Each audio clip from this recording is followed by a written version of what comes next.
Aujourd'hui, nous allons plonger dans un sujet profondément pertinent et stimulant qui touche au fondement de notre foi et de notre moralité. Nous parlons des 7 péchés sexuels condamnés par la Bible.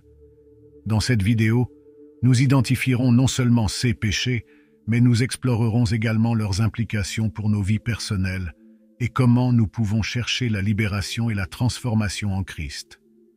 Maintenant, passons au premier péché, la luxure, en explorant à la fois sa définition biblique et les moyens pratiques de la combattre, en utilisant une narration pour rendre notre compréhension plus claire et applicable. Imaginez un jeune homme appelé Lucas, qui a grandi dans un foyer chrétien et a toujours été enseigné sur l'importance des valeurs bibliques. Cependant, en arrivant à l'université, Lucas s'est retrouvé plongé dans un environnement rempli de nouvelles tentations et influences qui ont mis à l'épreuve sa foi et ses valeurs, surtout dans le domaine de la sexualité. Lucas a rencontré plusieurs personnes qui, contrairement à son éducation, ne voyaient aucun problème à suivre des impulsions immédiates de plaisir sexuel. Les fêtes, les rencontres occasionnelles et les conversations chargées d'insinuations sont devenues courantes dans son cercle social. Il a réalisé que la ligne entre CE, qu'il croyait être juste, et le comportement accepté par SC, père, était en train de s'estomper. Un soir, alors qu'il étudiait le sermon sur la montagne de Jésus, Lucas est tombé sur le verset de Matthieu chapitre 5, verset 28. « Mais moi, je vous dis que quiconque regarde une femme pour la convoiter a déjà commis un adultère avec elle dans son cœur. » Ce verset l'a profondément touché, le faisant réfléchir à la manière dont il avait laissé des pensées impures s'infiltrer dans son esprit, les justifiant comme faisant partie de ceux qui étaient socialement acceptables. Lucas a commencé à comprendre que la luxure ne concernait pas seulement les actions physiques, mais commençait bien avant, dans le cœur et l'esprit. Il a reconnu qu'il avait besoin d'un changement fondamental dans sa manière de penser et d'agir. Il a alors décidé d'approfondir les écrits de Paul, notamment dans Romains chapitre 12, verset 2, qui dit « Ne vous conformez pas au siècle présent, mais soyez transformés par le renouvellement de l'intelligence, afin que vous discerniez quelle est la volonté de Dieu, ce qui est bon, agréable et parfait. » Motivé par ces enseignements, Lucas a commencé à mettre en œuvre des changements pratiques dans sa vie. Il a limité sa consommation de médias, normalisant la sexualité en dehors des contextes bibliques, a choisi de ne pas participer à des fêtes où il savait qu'il serait exposé à des tentations, et a commencé à chercher des compagnons partageant ses valeurs. De plus, il a augmenté son temps d'études bibliques et de prière, cherchant la guidance et la force de Dieu pour surmonter les tentations quotidiennes. Lucas a également trouvé du soutien dans un groupe d'études bibliques sur le campus où il partageait ses luttes et apprenait des expériences des autres. Cette communauté est devenue un pilier fondamental dans son parcours pour maintenir sa pureté, fournissant responsabilité et encouragement. L'histoire de Lucas nous montre que lutter contre la luxure est une bataille continue qui nécessite une vigilance constante sur nos pensées et nos actions. La Bible nous met en garde que nous devons fuir l'immoralité sexuelle, 1 Corinthiens chapitre 6, verset 18, et garder notre cœur avec toute vigilance, Proverbes chapitre 4, verset 23, car c'est de là que jaillissent les sources de la vie. La leçon que nous apprenons de Lucas est précieuse pour nous tous. Faire face à la luxure nécessite plus que de simples bonnes intentions. Cela exige une transformation profonde et un renouvellement constant de l'esprit, alignant nos désirs sur la volonté de Dieu. C'est un voyage de foi, de discipline et de dépendance continue de la grâce divine, en se rappelant toujours que Dieu offre pardon et force à ceux qui cherchent à vivre une vie de sainteté et de pureté, conformément à ses commandements.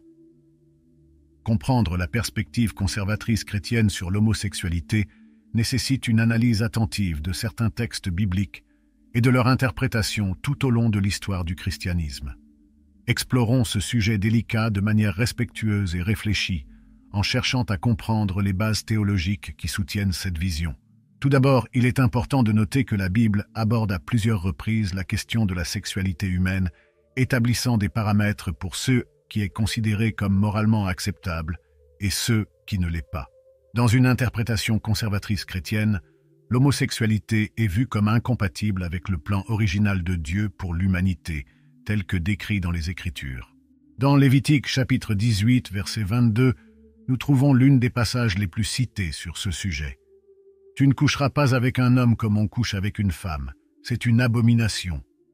Ce verset fait partie d'une série de lois données aux Israélites qui comprenaient des interdictions contre diverses pratiques sexuelles et rituelles païennes de l'époque.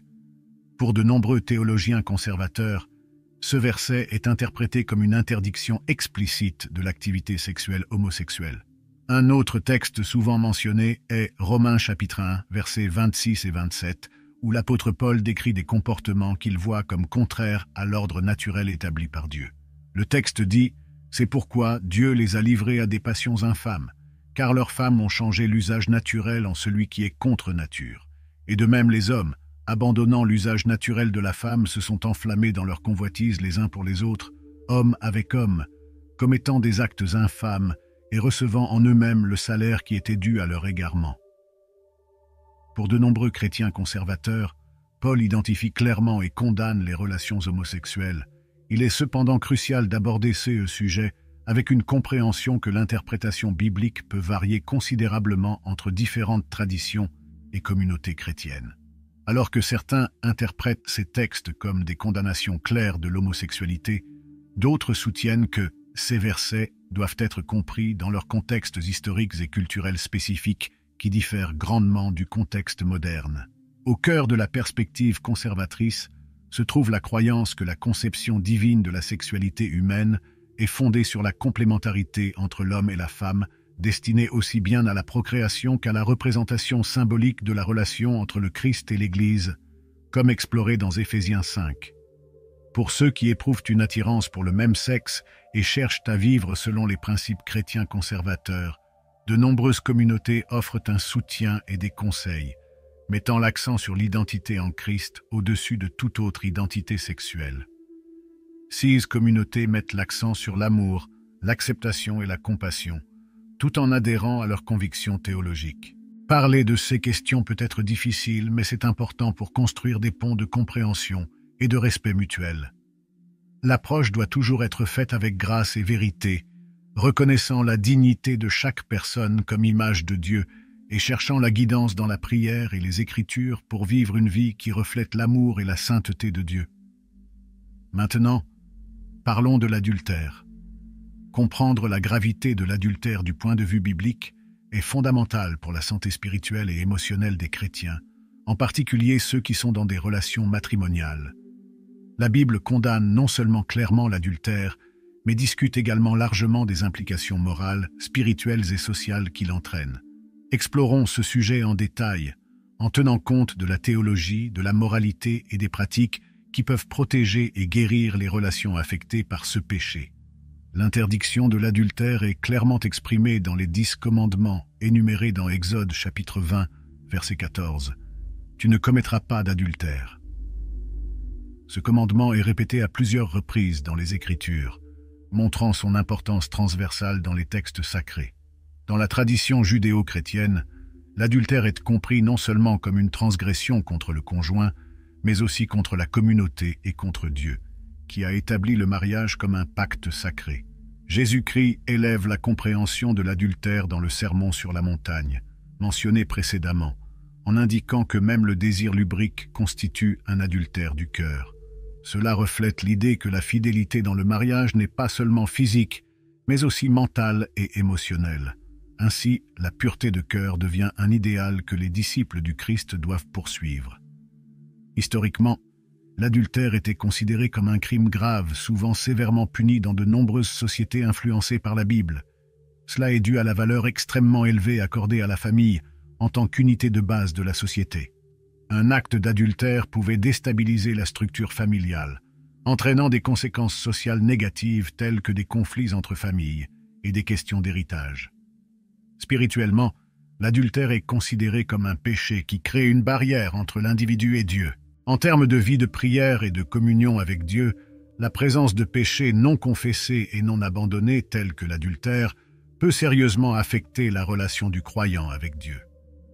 En psychologie chrétienne, le repentir et la confession sont considérés comme des étapes cruciales pour la restauration de cette communion. Émotionnellement, l'impact de l'adultère est dévastateur. Il érode la confiance, qui est l'épine dorsale de toute relation matrimoniale. La découverte de la trahison peut entraîner un long processus de douleur, de colère, de ressentiment et souvent de divorce. Cependant, la Bible parle aussi de pardon et de restauration. Des passages comme l'histoire d'Osée, qui est instruit par Dieu de pardonner et de restaurer son mariage avec une épouse adultère, illustrent la possibilité de rédemption et de guérison, même dans les situations les plus douloureuses. Prévenir l'adultère nécessite un engagement actif envers la transparence et l'intégrité dans le mariage. Des mesures pratiques peuvent inclure l'établissement de limites claires avec le sexe opposé, consacrer du temps de qualité ensemble en tant que couple et maintenir une communication ouverte et honnête sur les besoins et les préoccupations. Pour les couples confrontés à la réalité de l'adultère, la guérison est possible, mais nécessite généralement du temps, de la patience et un counseling professionnel. La thérapie de couple, de préférence sous une approche respectueuse de vos valeurs spirituelles, peut être cruciale. De plus, le soutien de la communauté de foi peut fournir l'encouragement et la responsabilité nécessaires pour le processus de restauration. En conclusion, l'adultère est un sujet complexe et chargé de significations profondes tant pour l'individu que pour la communauté. L'approche biblique de l'adultère, qui met l'accent à la fois sur la gravité du péché et sur la possibilité de pardon et de restauration, offre une perspective équilibrée qui cherche à préserver la sainteté du mariage tout en reconnaissant la capacité humaine à l'erreur et le besoin de compassion. La compréhension de la fornication dans le contexte théologique chrétien est une question qui se déploie à travers l'analyse des Écritures et la compréhension de comment ce comportement affecte non seulement l'individu, mais toute la communauté de foi. Traditionnellement, la fornication est définie comme toute activité sexuelle pratiquée en dehors des limites du mariage. Ce concept est large et inclut tout, des relations sexuelles prémaritales à d'autres formes d'intimité physique non sanctionnées par le mariage. Dans les Écritures, nous trouvons plusieurs passages qui abordent directement la question de la fornication. L'un des plus directs se trouve dans 1 Corinthiens chapitre 6, versets 18 à 20, où l'apôtre Paul met en garde les Corinthiens de fuir la fornication.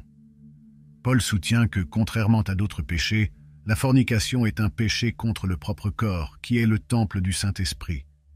Il souligne l'importance d'honorer Dieu avec le corps, réitérant que les chrétiens ont été achetés à un prix, le sacrifice de Christ, et doivent donc glorifier Dieu dans leurs actions corporelles. La théologie chrétienne condamne la fornication principalement parce qu'elle contredit les Écritures qui promeuvent la sainteté et la pureté. Le sexe est considéré comme un don divin destiné à être apprécié dans les limites du mariage. Cette limite n'est pas seulement une norme arbitraire, mais un commandement conçu pour protéger les individus et la société des conséquences émotionnelles et spirituelles négatives que l'intimité sexuelle en dehors du mariage peut causer. De plus, le mariage est considéré comme une institution sacrée, un pacte devant Dieu qui reflète l'union entre le Christ et l'Église. Ainsi, tout acte sexuel en dehors de ce contexte est considéré comme une violation de ce pacte sacré. La fornication est souvent discutée en conjonction avec ses effets destructeurs. Sur le plan émotionnel, l'intimité sexuelle en dehors du mariage entraîne souvent des sentiments de culpabilité, de tristesse, et une rupture de confiance qui peut être dévastatrice.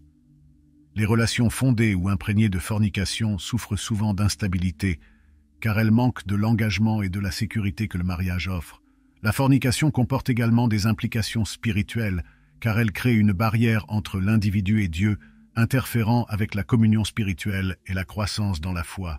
L'Église, en abordant la question de la fornication, cherche non seulement à enseigner et à renforcer l'importance de la pureté sexuelle, mais aussi à offrir restauration et guérison à ceux qui ont été affectés par ces choix. De nombreuses communautés chrétiennes fournissent des conseils, un soutien spirituel et des programmes de récupération pour aider les individus à surmonter les conséquences de la fornication et à redécouvrir la joie d'une vie conforme aux principes bibliques. Ainsi, comprendre la fornication dans la théologie chrétienne, c'est comprendre un appel à la pureté non seulement comme une règle, mais comme une expression d'amour et de respect pour soi-même, pour autrui et surtout pour Dieu. C'est une invitation à vivre de manière à refléter la sainteté et l'amour divin, protégeant le bien-être spirituel, émotionnel et physique de tous les concernés. La masturbation, bien qu'elle ne soit pas mentionnée explicitement dans la Bible, est souvent classée comme péché dans de nombreux cercles chrétiens. Cette vision repose largement sur l'association entre la masturbation et la luxure, une condition clairement condamnée dans les Écritures. Pour explorer ce sujet en profondeur, il est essentiel de comprendre la perspective théologique sur la luxure et comment cela se rapporte aux pratiques de masturbation, ainsi que de considérer le contexte plus large de l'enseignement biblique sur la sexualité et la moralité. Dans la tradition chrétienne, la sexualité est considérée comme un don divin, destiné à être vécu dans les limites du mariage entre un homme et une femme. Cette vision est étayée par plusieurs passages qui discutent de l'importance de la pureté sexuelle et du mariage, comme Hébreux chapitre 13, verset 4, qui avertit que le mariage doit être honoré de tous et le lit conjugal gardé pur. Paul, dans 1 Corinthiens 7, discute également le rôle du mariage d'en fournir un contexte approprié pour l'expression sexuelle, suggérant que le mariage sert de sauvegarde contre la combustion de la passion. La luxure, en revanche, est souvent discutée en termes de désirs incontrôlés qui poussent une personne à agir de manière immorale. Matthieu chapitre 5, verset 28 est particulièrement révélateur, où Jésus étend le concept d'adultère pour inclure non seulement l'acte physique, mais aussi la luxure dans le cœur. L'implication est que la sainteté sexuelle implique plus que le comportement. Elle englobe également nos pensées et intentions internes. La préoccupation concernant la masturbation dans de nombreux contextes chrétiens découle de l'idée que cet acte est presque inséparable de la luxure. Souvent, la masturbation s'accompagne de fantasmes sexuels ou de la consommation de pornographie, qui cultive clairement une attitude d'objectivation et de désir incontrôlé, contredisant les commandements de pureté mentale et physique. De plus, cet acte est considéré comme une expression d'auto-indulgence qui privilégie le plaisir personnel au détriment d'une expression relationnelle et engagée de la sexualité, comme le décrit le contexte matrimonial. La masturbation est également discutée en termes de ses implications spirituelles et émotionnelles. Spirituellement, cela peut créer une barrière entre l'individu et Dieu, car il implique des comportements qui peuvent devenir compulsifs ou obsessionnels, sapant l'autocontrôle, un fruit de l'esprit mentionné dans Galates. Émotionnellement, cela peut entraîner des sentiments de culpabilité et de honte, surtout si la personne croit qu'elle viole ses propres normes morales et spirituelles. Dans le contexte pastoral, le défi est d'aborder la masturbation, non pas avec jugement, mais avec compréhension et soutien. De nombreuses églises et organisations chrétiennes proposent des conseils et des programmes de récupération qui aident les individus à comprendre et à modifier des comportements qu'ils considèrent comme nuisibles à leur santé spirituelle. Ce programme se concentre souvent non seulement sur l'abstinence de certaines pratiques, mais aussi sur le développement d'une relation plus profonde et satisfaisante avec Dieu, considérée comme essentielle pour une véritable guérison et transformation. Ainsi, la question de la masturbation dans les cercles chrétiens est complexe et multifacette.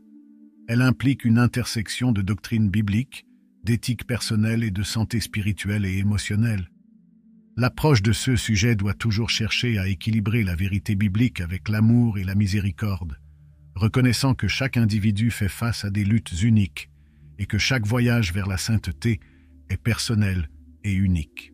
La compréhension et la guidance aimante peuvent aider les croyants à naviguer dans ces questions délicates de manière à honorer Dieu et à promouvoir la croissance et la santé spirituelle. La prostitution est un sujet complexe et souvent délicat à aborder dans la théologie chrétienne, non seulement en raison de son impact direct sur les individus impliqués, mais aussi des répercussions étendues qu'elle peut avoir sur la communauté et la société en général. Explorons comment la Bible aborde ce sujet et pourquoi elle est considérée comme une pratique interdite et condamnée dans de nombreux contextes religieux. La Bible contient plusieurs passages qui condamnent la prostitution, mettant en avant ses conséquences négatives tant pour les individus que pour la communauté. Dans l'Ancien Testament, la loi donnée à Moïse était claire dans son interdiction de la prostitution. Lévitique chapitre 19, verset 29 instruit « Ne profane pas ta fille en la livrant à la prostitution. Le pays ne se prostituera pas et ne se remplira pas de méchanceté. » Ce verset non seulement condamne la pratique de la prostitution, mais associe également l'immoralité sexuelle à la corruption de la terre, indiquant comment les comportements sexuels désordonnés peuvent affecter la société dans son ensemble. Dans le Nouveau Testament, la question de la prostitution est également abordée, notamment dans des contextes qui discutent de l'immoralité. Dans 1 Corinthiens, Paul parle de l'incompatibilité entre unir le corps, qui est membre de Christ, avec une prostituée. Il argumente que les corps des chrétiens sont des temples du Saint-Esprit et doivent être préservés dans la pureté et la sainteté, loin des immoralités sexuelles. La prostitution est souvent vue comme une dégradation du don divin de la sexualité. Elle réduit l'acte sexuel à une transaction commerciale, le dépouillant de son sens spirituel et relationnel qui, selon la Bible, doit être exprimé dans le mariage. Une telle pratique peut conduire à une dévalorisation du sexe et du corps humain, les traitant tous deux comme des marchandises plutôt que comme des expressions sacrées de la création de Dieu. De plus, la prostitution peut avoir des effets dévastateurs sur la moralité personnelle, souvent accompagnés d'autres péchés tels que le mensonge, la tromperie et la manipulation. La pratique peut anesthésier le sens moral de l'individu, le conduisant à d'autres comportements destructeurs et à un éloignement progressif des voies divines. Du point de vue communautaire, la prostitution peut contribuer à la dégradation sociale, en favorisant la désintégration familiale et en augmentant la prévalence des maladies sexuellement transmissibles. De plus, elle implique souvent l'exploitation et les abus, les individus étant forcés à la prostitution contre leur gré, ce qui constitue une grave atteinte à la justice et à la dignité humaine. Dans la théologie chrétienne, la réponse à la prostitution ne se limite pas seulement à la condamnation. Il y a aussi un fort élément de rédemption et de restauration. Jésus-Christ, pendant son ministère, a interagi avec des prostituées et d'autres personnes marginalisées avec compassion et miséricorde, leur offrant une nouvelle chance de rédemption. La rencontre de Jésus avec la femme samaritaine en Jean 4 et sa défense de la femme surprise en adultère en Jean 8 sont des exemples puissants de la façon dont l'Évangile est aussi un message d'espoir pour ceux qui sont impliqués dans la prostitution. L'Église est appelée à être un espace d'accueil et de guérison, où ceux qui ont été affectés par la prostitution peuvent trouver une communauté qui les aide à restaurer leur identité et leur dignité. Cela implique à la fois un travail spirituel par la prière et le discipleship, ainsi qu'un soutien pratique, tel que des conseils et une aide pour trouver des alternatives d'emploi et de logement. En résumé, alors que la Bible condamne la prostitution en raison de ses impacts destructeurs tant pour l'individu que pour la société, le christianisme offre également un message de rédemption. Reconnaissant à la fois la gravité du péché et la possibilité de restauration, les chrétiens sont appelés à répondre à ces questions avec une combinaison de vérité morale et de compassion évangélique, en pointant toujours vers la transformation qui est possible à travers le Christ. L'inceste, la relation sexuelle entre membres proches de la famille, est un sujet abordé avec beaucoup de gravité dans la théologie chrétienne et est expressément interdit dans les Écritures en raison de ses conséquences profondément négatives, tant physiques que spirituelles. La Bible détaille non seulement les interdictions spécifiques contre l'inceste, mais elle met également l'accent sur la sainteté de la famille et la pureté des relations qui doivent exister au sein d'elle. La condamnation de l'inceste peut être trouvée de manière explicite dans le Lévitique, où une série de lois détaille les relations familiales qui sont considérées comme inappropriées pour le mariage ou les relations sexuelles. Ces lois ne sont pas arbitraires.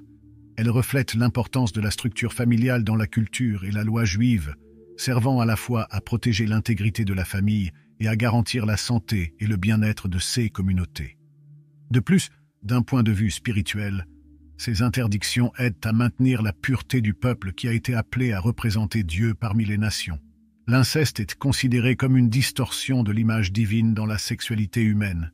Selon la croyance chrétienne, chaque individu est créé à l'image de Dieu, et les relations sexuelles sont données comme un moyen d'exprimer l'amour, la fidélité et le partenariat au sein du lien sécurisé et sacré du mariage. Lorsque cet acte est perverti à travers l'inceste, il dégrade non seulement les individus impliqués, mais aussi l'institution même du mariage, qui est vue comme sacrée. Physiquement, l'inceste comporte des risques significatifs de malformations génétiques et de problèmes de santé résultant de la consanguinité. Ces préoccupations biologiques sont accompagnées de profondes questions psychologiques et émotionnelles, telles que les traumatismes et les troubles psychologiques, qui affligent souvent ceux qui ont été soumis ou exposés à des relations incestueuses. De telles relations violant les limites naturelles établies pour la protection et le développement sain de l'individu au sein de la famille. Spirituellement, l'inceste est particulièrement condamnable car il rompt les liens sacrés destinés à fournir sécurité et nourriture. La famille est conçue pour être un espace de croissance, d'apprentissage et de soutien émotionnel.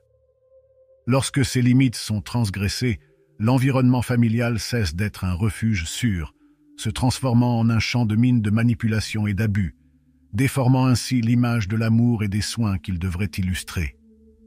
Dans le récit biblique, les histoires impliquant l'inceste se terminent souvent en tragédie et en moralité corrompue, soulignant les mises en garde contre de telles pratiques. Par exemple, le Kéas de Lot et de ses filles, bien qu'il se déroule dans un contexte de désespoir et de destruction, est clairement présenté avec une connotation négative, illustrant les conséquences dévastatrices de l'inceste pour la famille et les générations futures. Au sein des communautés chrétiennes, l'inceste est abordé avec une sévère réprimande pastorale, mais aussi avec un appel au repentir et à la guérison. L'Église devient souvent un lieu où les victimes d'abus incestueux peuvent trouver un espace sûr pour recevoir des soins, des conseils et une restauration.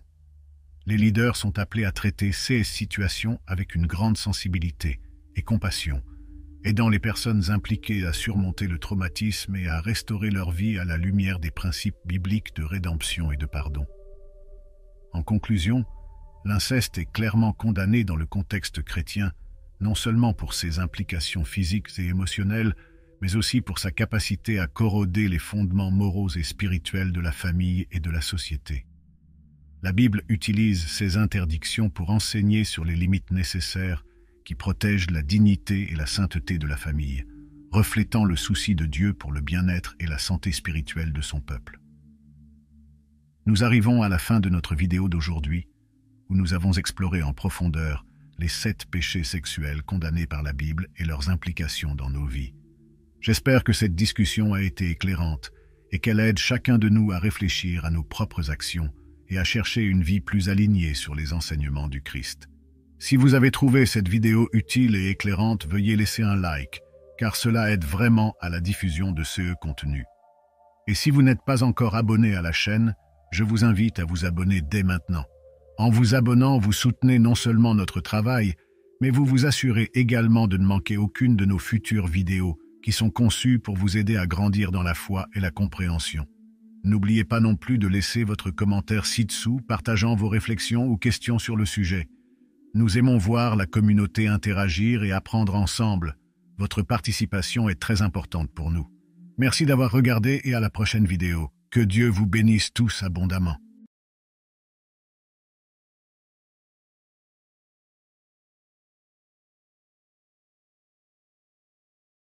Aujourd'hui, nous allons plonger dans un sujet profondément pertinent et stimulant qui touche au fondement de notre foi et de notre moralité.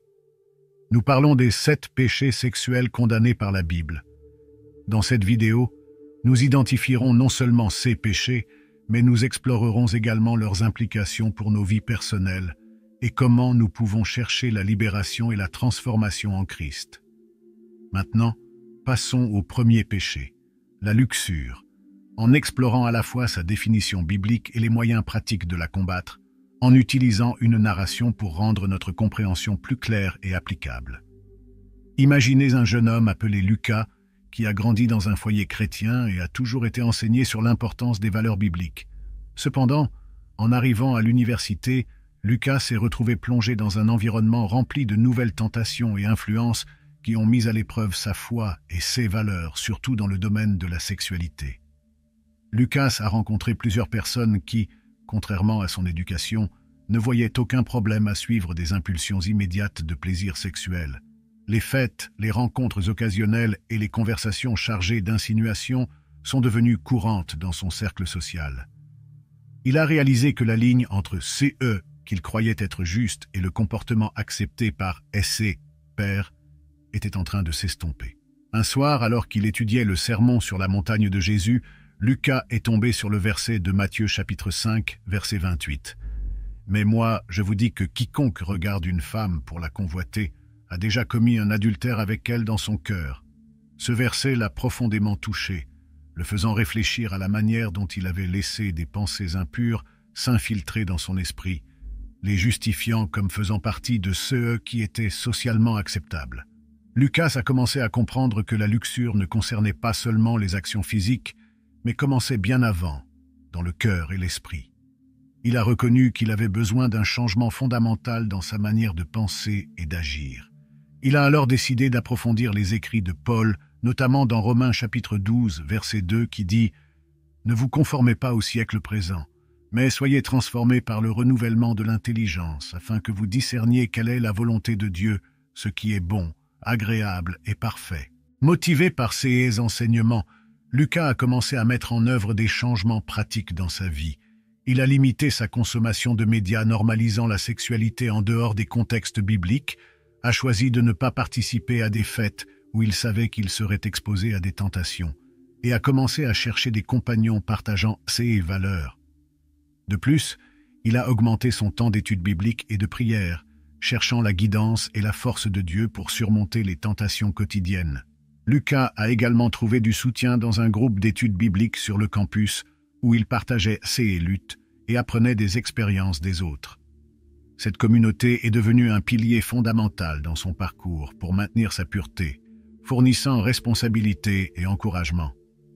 L'histoire de Lucas nous montre que lutter contre la luxure est une bataille continue qui nécessite une vigilance constante sur nos pensées et nos actions. La Bible nous met en garde que nous devons fuir l'immoralité sexuelle, 1 Corinthiens chapitre 6, verset 18, et garder notre cœur avec toute vigilance, Proverbes chapitre 4, verset 23, car c'est de là que jaillissent les sources de la vie. La leçon que nous apprenons de Lucas est précieuse pour nous tous. Faire face à la luxure nécessite plus que de simples bonnes intentions. Cela exige une transformation profonde et un renouvellement constant de l'esprit, alignant nos désirs sur la volonté de Dieu. C'est un voyage de foi, de discipline et de dépendance continue de la grâce divine, en se rappelant toujours que Dieu offre pardon et force à ceux qui cherchent à vivre une vie de sainteté et de pureté, conformément à ses commandements. Comprendre la perspective conservatrice chrétienne sur l'homosexualité nécessite une analyse attentive de certains textes bibliques et de leur interprétation tout au long de l'histoire du christianisme. Explorons ce sujet délicat de manière respectueuse et réfléchie, en cherchant à comprendre les bases théologiques qui soutiennent cette vision. Tout d'abord, il est important de noter que la Bible aborde à plusieurs reprises la question de la sexualité humaine, établissant des paramètres pour ce qui est considéré comme moralement acceptable et ce qui ne l'est pas. Dans une interprétation conservatrice chrétienne, l'homosexualité est vue comme incompatible avec le plan original de Dieu pour l'humanité, tel que décrit dans les Écritures. Dans Lévitique chapitre 18, verset 22, nous trouvons l'une des passages les plus cités sur ce sujet. « Tu ne coucheras pas avec un homme comme on couche avec une femme. C'est une abomination. » Ce verset fait partie d'une série de lois données aux Israélites qui comprenaient des interdictions contre diverses pratiques sexuelles et rituelles païennes de l'époque. Pour de nombreux théologiens conservateurs, ce verset est interprété comme une interdiction explicite de l'activité sexuelle homosexuelle. Un autre texte souvent mentionné est Romains chapitre 1, versets 26 et 27, où l'apôtre Paul décrit des comportements qu'il voit comme contraires à l'ordre naturel établi par Dieu. Le texte dit « C'est pourquoi Dieu les a livrés à des passions infâmes, car leurs femmes ont changé l'usage naturel en celui qui est contre nature. Et de même les hommes, abandonnant l'usage naturel de la femme, se sont enflammés dans leur convoitise les uns pour les autres, hommes avec hommes, commettant des actes infâmes et recevant en eux-mêmes le salaire qui était dû à leur égarement. » Pour de nombreux chrétiens conservateurs, Paul identifie clairement et condamne les relations homosexuelles. Il est cependant crucial d'aborder ce sujet avec une compréhension que l'interprétation biblique peut varier considérablement entre différentes traditions et communautés chrétiennes. Alors que certains interprètent ces textes comme des condamnations claires de l'homosexualité, d'autres soutiennent que ces versets doivent être compris dans leurs contextes historiques et culturels spécifiques qui diffèrent grandement du contexte moderne. Au cœur de la perspective conservatrice se trouve la croyance que la conception divine de la sexualité humaine est fondée sur la complémentarité entre l'homme et la femme, destinée aussi bien à la procréation qu'à la représentation symbolique de la relation entre le Christ et l'Église, comme exploré dans Éphésiens 5. Pour ceux qui éprouvent une attirance pour le même sexe et cherchent à vivre selon les principes chrétiens conservateurs, de nombreuses communautés offrent un soutien et des conseils, mettant l'accent sur l'identité en Christ au-dessus de toute autre identité sexuelle. Ces communautés mettent l'accent sur l'amour, l'acceptation et la compassion, tout en adhérant à leurs convictions théologiques. Parler de ces questions peut être difficile, mais c'est important pour construire des ponts de compréhension et de respect mutuel. L'approche doit toujours être faite avec grâce et vérité, reconnaissant la dignité de chaque personne comme image de Dieu et cherchant la guidance dans la prière et les Écritures pour vivre une vie qui reflète l'amour et la sainteté de Dieu. Maintenant, parlons de l'adultère. Comprendre la gravité de l'adultère du point de vue biblique est fondamental pour la santé spirituelle et émotionnelle des chrétiens, en particulier ceux qui sont dans des relations matrimoniales. La Bible condamne non seulement clairement l'adultère, mais discute également largement des implications morales, spirituelles et sociales qu'il entraîne. Explorons ce sujet en détail, en tenant compte de la théologie, de la moralité et des pratiques qui peuvent protéger et guérir les relations affectées par ce péché. L'interdiction de l'adultère est clairement exprimée dans les 10 commandements énumérés dans Exode chapitre 20, verset 14. « Tu ne commettras pas d'adultère ». Ce commandement est répété à plusieurs reprises dans les Écritures, montrant son importance transversale dans les textes sacrés.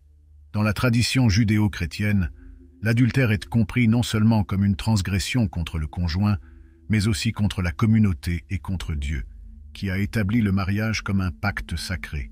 Jésus-Christ élève la compréhension de l'adultère dans le Sermon sur la montagne, mentionné précédemment, en indiquant que même le désir lubrique constitue un adultère du cœur.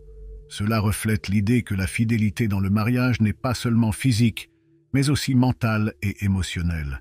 Ainsi, la pureté de cœur devient un idéal que les disciples du Christ doivent poursuivre.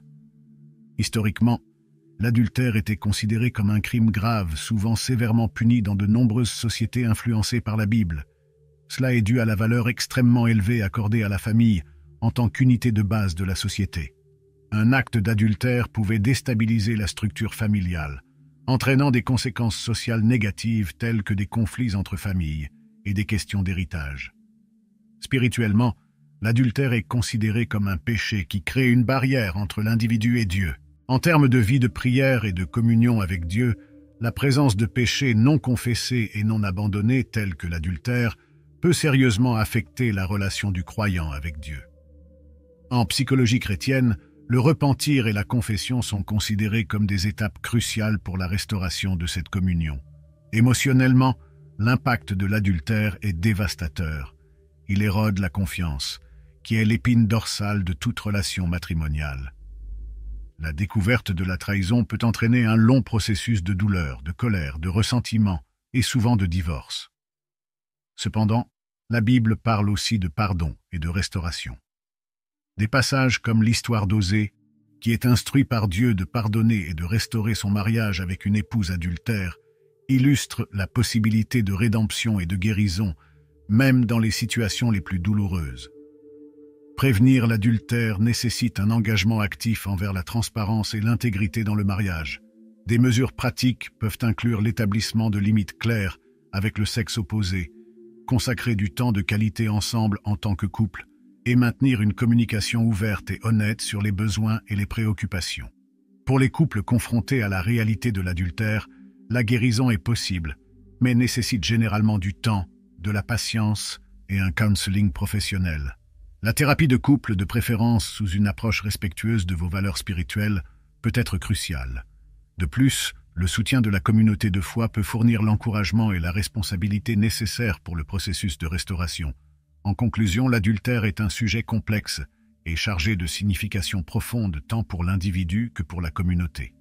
L'approche biblique de l'adultère, qui met l'accent à la fois sur la gravité du péché et sur la possibilité de pardon et de restauration, offre une perspective équilibrée qui cherche à préserver la sainteté du mariage tout en reconnaissant la capacité humaine à l'erreur et le besoin de compassion. La compréhension de la fornication dans le contexte théologique chrétien est une question qui se déploie à travers l'analyse des Écritures et la compréhension de comment ce comportement affecte non seulement l'individu, mais toute la communauté de foi. Traditionnellement, la fornication est définie comme toute activité sexuelle pratiquée en dehors des limites du mariage. Ce concept est large et inclut tout, des relations sexuelles prémaritales à d'autres formes d'intimité physique non sanctionnées par le mariage. Dans les Écritures, nous trouvons plusieurs passages qui abordent directement la question de la fornication. L'un des plus directs se trouve dans 1 Corinthiens chapitre 6, versets 18 à 20, où l'apôtre Paul met en garde les Corinthiens de fuir la fornication. Paul soutient que, contrairement à d'autres péchés, la fornication est un péché contre le propre corps, qui est le temple du Saint-Esprit. Il souligne l'importance d'honorer Dieu avec le corps, réitérant que les chrétiens ont été achetés à un prix, le sacrifice de Christ, et doivent donc glorifier Dieu dans leurs actions corporelles. La théologie chrétienne condamne la fornication principalement parce qu'elle contredit les Écritures qui promeuvent la sainteté et la pureté. Le sexe est considéré comme un don divin destiné à être apprécié dans les limites du mariage. Cette limite n'est pas seulement une norme arbitraire, mais un commandement conçu pour protéger les individus et la société des conséquences émotionnelles et spirituelles négatives que l'intimité sexuelle en dehors du mariage peut causer. De plus, le mariage est considéré comme une institution sacrée, un pacte devant Dieu qui reflète l'union entre le Christ et l'Église. Ainsi, tout acte sexuel en dehors de ce contexte est considéré comme une violation de ce pacte sacré. La fornication est souvent discutée en conjonction avec ses effets destructeurs. Sur le plan émotionnel, l'intimité sexuelle en dehors du mariage entraîne souvent des sentiments de culpabilité, de tristesse et une rupture de confiance qui peut être dévastatrice. Les relations fondées ou imprégnées de fornication souffrent souvent d'instabilité, car elles manquent de l'engagement et de la sécurité que le mariage offre.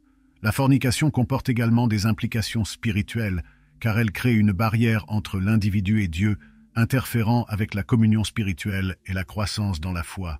L'Église, en abordant la question de la fornication, cherche non seulement à enseigner et à renforcer l'importance de la pureté sexuelle, mais aussi à offrir restauration et guérison à ceux qui ont été affectés par ces choix. De nombreuses communautés chrétiennes fournissent des conseils, un soutien spirituel et des programmes de récupération pour aider les individus à surmonter les conséquences de la fornication et à redécouvrir la joie d'une vie conforme aux principes bibliques. Ainsi, comprendre la fornication dans la théologie chrétienne, c'est comprendre un appel à la pureté non seulement comme une règle, mais comme une expression d'amour et de respect pour soi-même, pour autrui et surtout pour Dieu. C'est une invitation à vivre de manière à refléter la sainteté et l'amour divin, protégeant le bien-être spirituel, émotionnel et physique de tous les concernés. La masturbation, bien qu'elle ne soit pas mentionnée explicitement dans la Bible, est souvent classée comme péché dans de nombreux cercles chrétiens. Cette vision repose largement sur l'association entre la masturbation et la luxure, une condition clairement condamnée dans les Écritures. Pour explorer ce sujet en profondeur, il est essentiel de comprendre la perspective théologique sur la luxure et comment cela se rapporte aux pratiques de masturbation, ainsi que de considérer le contexte plus large de l'enseignement biblique sur la sexualité et la moralité. Dans la tradition chrétienne, la sexualité est considérée comme un don divin, destiné à être vécu dans les limites du mariage entre un homme et une femme. Cette vision est étayée par plusieurs passages qui discutent de l'importance de la pureté sexuelle et du mariage, comme Hébreux chapitre 13, verset 4, qui avertit que le mariage doit être honoré de tous et le lit conjugal gardé pur. Paul, dans 1 Corinthiens 7, discute également le rôle du mariage d'en fournir un contexte approprié pour l'expression sexuelle, suggérant que le mariage sert de sauvegarde contre la combustion de la passion. La luxure, en revanche, est souvent discutée en termes de désirs incontrôlés qui poussent une personne à agir de manière immorale. Matthieu chapitre 5, verset 28 est particulièrement révélateur, où Jésus étend le concept d'adultère pour inclure non seulement l'acte physique, mais aussi la luxure dans le cœur. L'implication est que la sainteté sexuelle implique plus que le comportement. Elle englobe également nos pensées et intentions internes.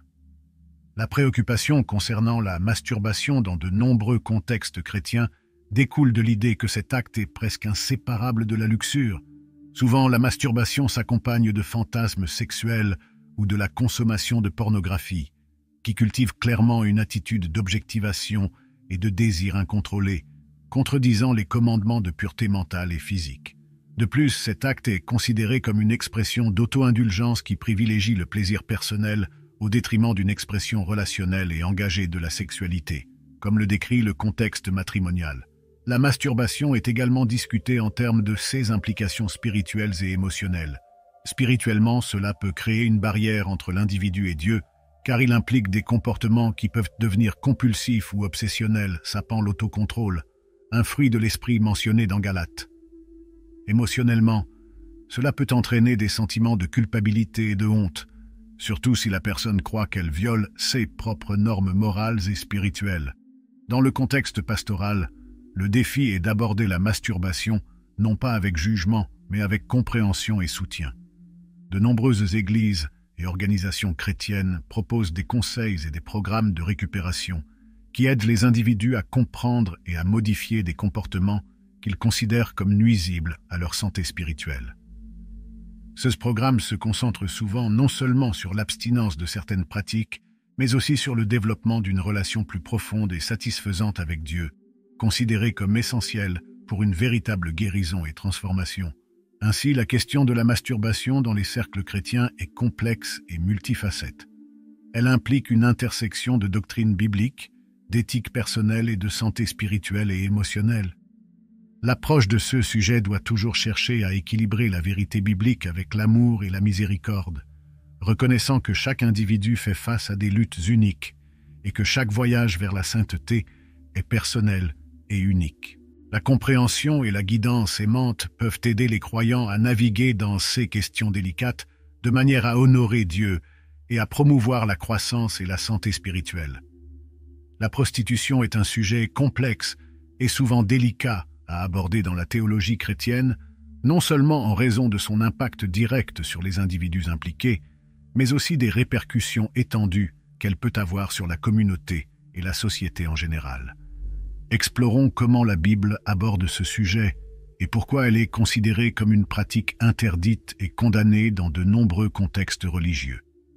La Bible contient plusieurs passages qui condamnent la prostitution, mettant en avant ses conséquences négatives tant pour les individus que pour la communauté. Dans l'Ancien Testament, la loi donnée à Moïse était claire dans son interdiction de la prostitution. Lévitique chapitre 19, verset 29 instruit « Ne profane pas ta fille en la livrant à la prostitution.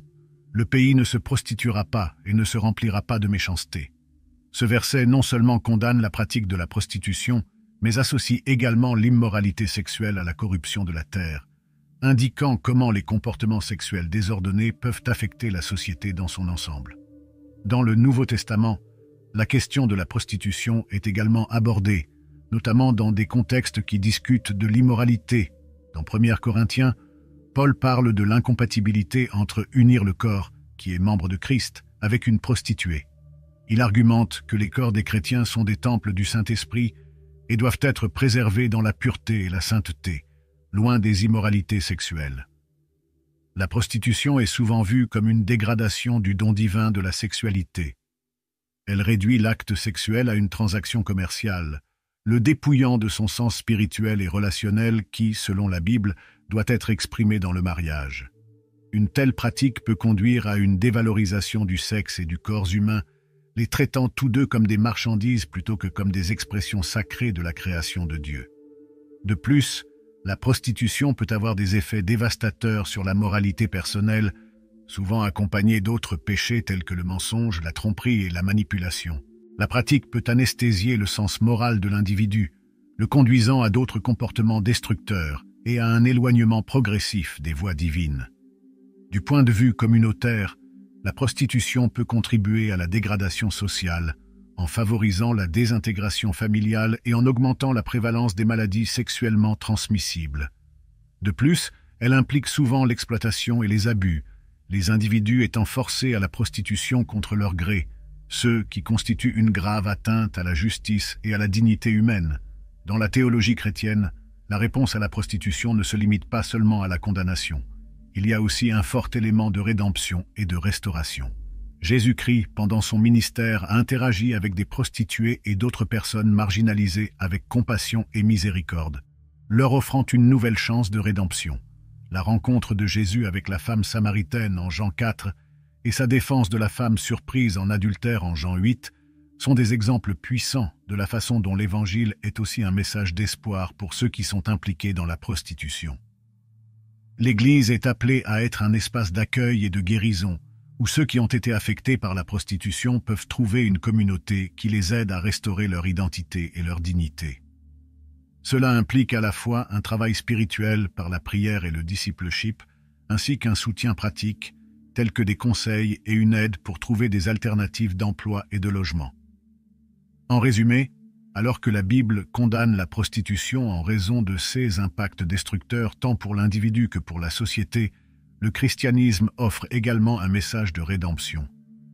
Reconnaissant à la fois la gravité du péché et la possibilité de restauration, les chrétiens sont appelés à répondre à ces questions avec une combinaison de vérité morale et de compassion évangélique, en pointant toujours vers la transformation qui est possible à travers le Christ.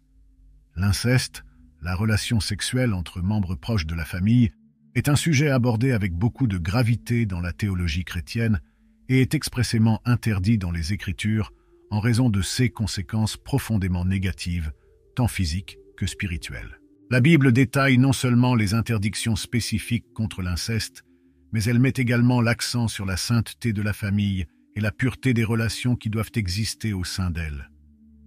La condamnation de l'inceste peut être trouvée de manière explicite dans le Lévitique, où une série de lois détaille les relations familiales qui sont considérées comme inappropriées pour le mariage ou les relations sexuelles. Ces lois ne sont pas arbitraires. Elles reflètent l'importance de la structure familiale dans la culture et la loi juive, servant à la fois à protéger l'intégrité de la famille et à garantir la santé et le bien-être de ces communautés. De plus, d'un point de vue spirituel, ces interdictions aident à maintenir la pureté du peuple qui a été appelé à représenter Dieu parmi les nations. L'inceste est considéré comme une distorsion de l'image divine dans la sexualité humaine. Selon la croyance chrétienne, chaque individu est créé à l'image de Dieu, et les relations sexuelles sont données comme un moyen d'exprimer l'amour, la fidélité et le partenariat au sein du lien sécurisé et sacré du mariage. Lorsque cet acte est perverti à travers l'inceste, il dégrade non seulement les individus impliqués, mais aussi l'institution même du mariage, qui est vue comme sacrée. Physiquement, l'inceste comporte des risques significatifs de malformations génétiques et de problèmes de santé résultant de la consanguinité. Ces préoccupations biologiques sont accompagnées de profondes questions psychologiques et émotionnelles, telles que les traumatismes et les troubles psychologiques, qui affligent souvent ceux qui ont été soumis ou exposés à des relations incestueuses. De telles relations violant les limites naturelles établies pour la protection et le développement sain de l'individu au sein de la famille. Spirituellement, l'inceste est particulièrement condamnable car il rompt les liens sacrés destinés à fournir sécurité et nourriture. La famille est conçue pour être un espace de croissance, d'apprentissage et de soutien émotionnel. Lorsque ces limites sont transgressées, l'environnement familial cesse d'être un refuge sûr, se transformant en un champ de mine de manipulation et d'abus, déformant ainsi l'image de l'amour et des soins qu'il devrait illustrer. Dans le récit biblique, les histoires impliquant l'inceste se terminent souvent en tragédie et en moralité corrompue, soulignant les mises en garde contre de telles pratiques. Par exemple, le Kéas de Lot et de ses filles, bien qu'il se déroule dans un contexte de désespoir et de destruction, est clairement présenté avec une connotation négative, illustrant les conséquences dévastatrices de l'inceste pour la famille et les générations futures. Au sein des communautés chrétiennes, l'inceste est abordé avec une sévère réprimande pastorale, mais aussi avec un appel au repentir et à la guérison. L'Église devient souvent un lieu où les victimes d'abus incestueux peuvent trouver un espace sûr pour recevoir des soins, des conseils et une restauration. Les leaders sont appelés à traiter ces situations avec une grande sensibilité et compassion, aidant les personnes impliquées à surmonter le traumatisme et à restaurer leur vie à la lumière des principes bibliques de rédemption et de pardon. En conclusion, l'inceste est clairement condamné dans le contexte chrétien, non seulement pour ses implications physiques et émotionnelles, mais aussi pour sa capacité à corroder les fondements moraux et spirituels de la famille et de la société. La Bible utilise ces interdictions pour enseigner sur les limites nécessaires qui protègent la dignité et la sainteté de la famille, reflétant le souci de Dieu pour le bien-être et la santé spirituelle de son peuple.